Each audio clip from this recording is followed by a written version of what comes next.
Black girlfriend effect. This is you don't know about this. Glow up the other culture. Yeah, so you'll see a guy who's had a black girlfriend. All of a sudden, he's got buzz cut, like clean shape up. Glows up, bro. I like that. I like that. They shave their hair because they start losing it. Because they're so stressed being around this black girl complaining about shit all the fucking time.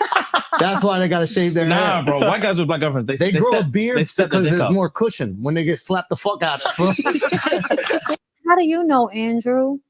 How do you know? Do you have a black girlfriend? Do black women like you? How do you know? You seem to be speaking from a space like, you know, you've had a black girlfriend or 2 or 3 or 4. Like, what are you talking about? And even if it was a black woman that was abusive, as you are saying, don't you white boys usually like for us to call you small dick crackers and walk on your back in stiletto heels? Don't y'all usually get into that and pay thousands of dollars for it, Andrew? You know, if we're going to be stereotyping people and everything.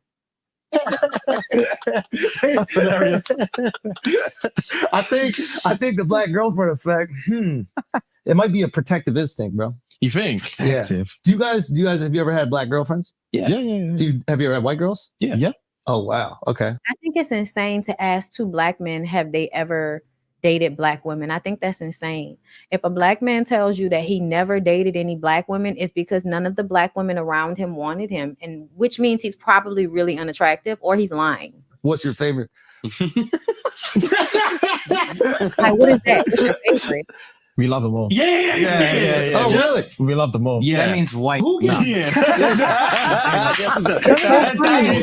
so funny. It's so funny. White women are better than black women, especially when they have surgeries to make themselves look like black women. Let me get a email translation. Kendrick fans,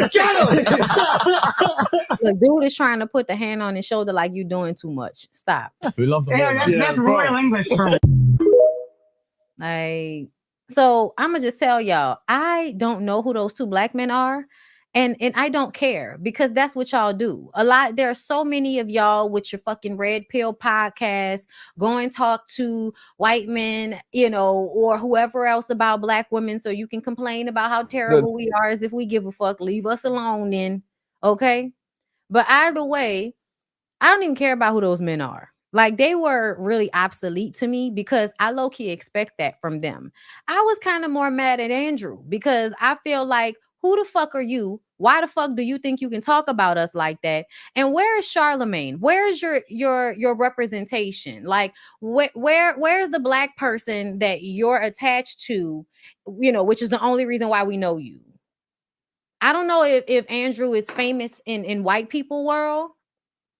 Because I don't think I've ever seen him on SNL or anything like that. I've only really seen him sitting next to other people of color or black people. So to me, that usually means you're not even famous to your own people, but you're talking shit to us. Is that right? Okay. Now, y'all know these niggas be out here tripping, but shout out to Ryan Clark. Y'all about to say Ryan C. Clark.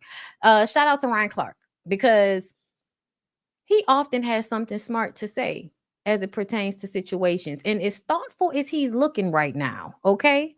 And as real as his hair looks, I want to hear what he has to say. The first thing is, when you think about the 2 podcasters from the UK, is we don't know if the black experience there is the same as the black experience for African Americans or black people that grew up in America. I'm sure to be on this media tour in the US and to sit with Andrew Schultz was a big thing for them. I don't care if it was a big thing. And in addressing Andrew Schultz, who I do think is funny, who sits with Charlemagne and has some of these discussions about the culture, I believe he got too comfortable. So I would like to explain some things to him. I want to explain to him the black experience, the black woman experience from my point of view. It was watching my mother start from a bank teller and work her way up for decades to run her own collateral department, only to be mistreated when the bank was sold to another bank, and be so sick on Sunday that I finally had to say, hey, Mom, you're old enough to retire. It was to see her go to that same job 8 to 5, to be treated anyway that she had to be treated because she only had a high school diploma, and then find ways to not only feed me, but do homework with me and my brother, take us to practice because my dad worked 3 jobs. That was the first black woman experience that I had. right? The second black woman experience I had is marrying a black woman and watching her sleep on my cot as doctors try to figure out why I'm 140 pounds and I'm a 30-year-old man who was 205 pounds a month before that. Her telling me months after that she would just go in the bathroom and cry every night in the hospital because she didn't want me to worry about her because I was so Ooh, that shit was triggering. I'm sorry. Ooh. sick. Right? For her to hold my family together so I could be in the household with my children when I was doing things and I wasn't shit.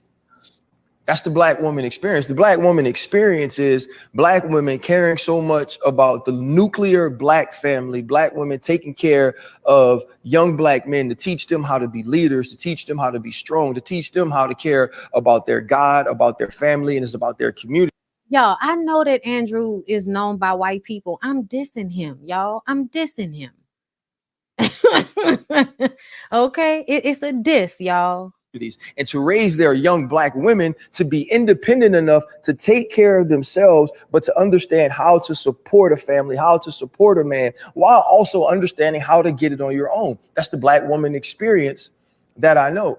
The reason that black women are tough is because when you're mistreated in the way that black women are, if you're not tough, you just die off, you don't survive. That's the black woman experience.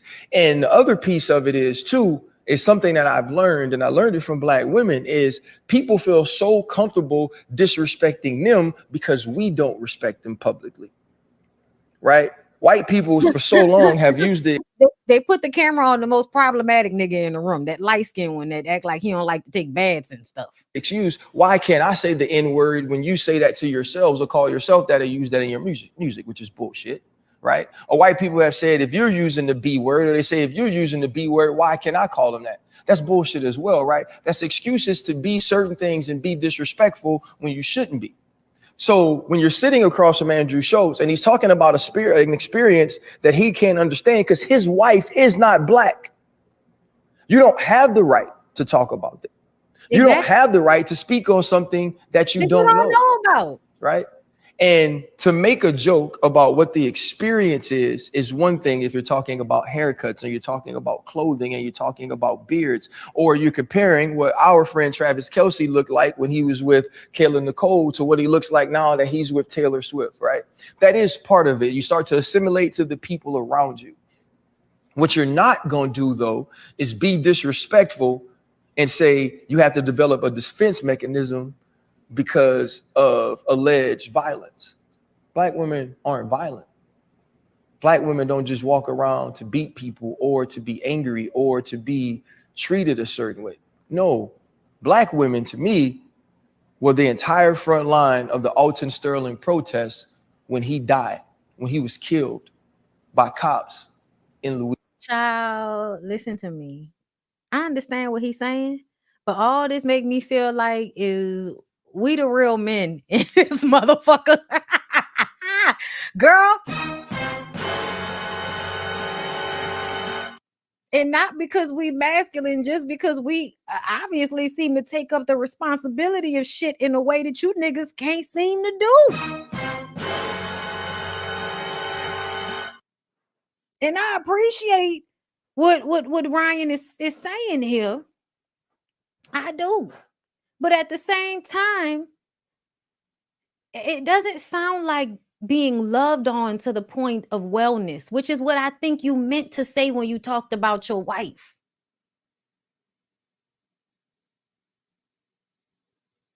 That's what I think you meant to say, not just that she was on a cot next to your hospital bed while you were sick. But she loved on me until I was good again. Like, as the argument for how we're so abusive. I don't like how what he's saying and what he's going on and on about is us standing in positions that you niggas should be standing in, doing shit that y'all should be doing as protectors and providers. Louisiana. Black women are on the front lines of everything that's about us. Black women understood that they had to take a back seat because as we were fighting for rights in our country, that we as men were going to be able to get through the door before they were. So they decided to push us forward and give us ideas and give us. And that was dumb. And that was dumb. And that was dumb. Yes, I'm saying that in civil rights, that was dumb. For women to feel like it was their responsibility to always be putting themselves after the men and pushing the men forward, thinking the men were going to come back around to get them and push them forward. And that is not what happened. What Kanye said, left your ass for a white girl. Help and give us support and be our biggest cheerleaders, because they knew we'll have an opportunity to get in the door first. The problem is, so many times now we're getting in those doors and we aren't reaching back and bringing them through that same door with us. And this is just another example of that. So whoever is Andrew Schultz, black friend, Charlemagne, you're his black friend, sit him down, talk to him, tell him what the black woman experience truly is, because he ain't married to one and he's obviously never been around enough of them to know how strong, how beautiful, how independent they could be while also being supportive, how much black women have done to create this entire world that we all live in and the way that they've poured in it. So the ones of us that are knocking you niggas upside the head, y'all probably deserved it. Because why is we doing all of this? Girl. I'd rather be upset, but I know if I'm upset and I'm loud, that just plays into the same angry black woman trope to the black man trope that he wants us to depict. And I refuse to give him that joy. The first thing. Man, fuck all that. Ask Andrew's bitch ass to come outside. Ho ass nigga, man. Like, just a ho. All right, y'all.